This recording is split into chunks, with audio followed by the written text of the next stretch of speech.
We have another big story here on campus we are following. Our reporter Anwar Stetson is live at Tommy Trojan on Truesdale, where the protest took place earlier today.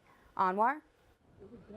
I'm here live in front of Tommy Trojan, where earlier this morning the Tent City protesters marched their way here after a week of standing out on Jefferson and Hoover. Now, of course, the Tent City protests sprung up over the past weekend at the LA Festival of Books to raise awareness. They have numerous issues against the university, ranging from sexual assault to holding accountability for housing and various other issues. They marched here to Tommy Trojan this morning. There's actually an unrelated rally going on behind me, but we were able to speak to Carol Itzkali, who is the spokesperson for USC Forward, one of the groups along with the LA Tenants Union as well as ACCE, who are here marching at Tent City. And let's see what she had to say after the protesters left Tommy Trojan and went to Carol Folt, the new incoming president's office, with their list of demands holding USC accountable. Let's hear from her.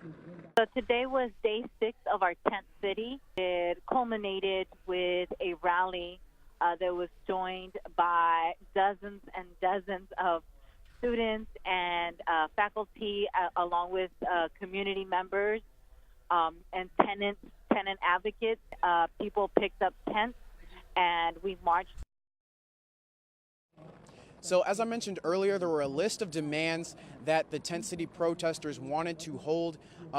They actually went to Carol Folt's offices earlier on Tuesday. She wasn't there. She doesn't come in till July, of course, so they were not able to meet with her. But these are the demands they wanted. They want full scholarship and admission for a select number of LAUSD students in high school. They also want housing for those that have been impacted by USC expansion, like at USC Village. Of course, they also want a development and implementation of community benefits for those that are around the South Central area and those workers.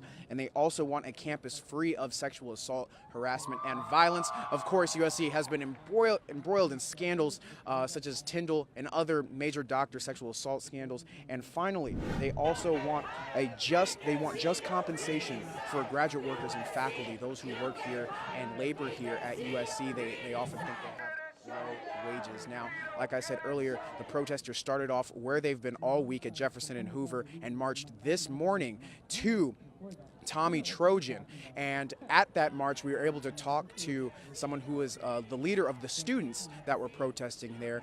Let's take a look at him and see what he had to say about the protests and why they're there and why they're marching.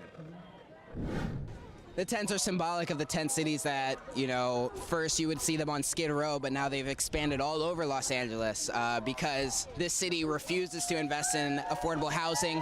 We know that stakeholders at USC also have a stake in keeping housing expensive so they can make more and more profits. If we don't try to change things now and bring students, faculty, and staff onto the Board of Trustees, not the billionaires, we're not going to see a change. So ultimately, we ask that of Carol Folt and of everyone else. If you don't give it to us, we're going to demand it and we're going to take it.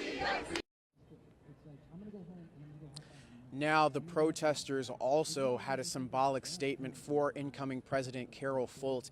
Throughout the week, a select number of protesters actually slept in the tents that were on Jefferson and Hoover, and they slept in the same sleeping bag every day. And after they slept in the sleeping bag, they signed it. And so at the end of the week, after they marched here to Tommy Trojan and then to the president's office, they handed over that signed sleeping bag with all the signatures over to the president's chief of staff. Now, after that, they were told to disperse and not, as they were causing a disruption. Now, DPS has told Annenberg Media that it was not them who told them to leave. There was a statement earlier from the leader of DPS that the protests at Tommy Trojan were peaceful and that they were exercising their First Amendment rights, but they were told to leave the area, and the protesters then dispersed. The whereabouts of the tents, however, which were supposed to stay up until the demands were met, is unknown. So we do not know the whereabouts of that.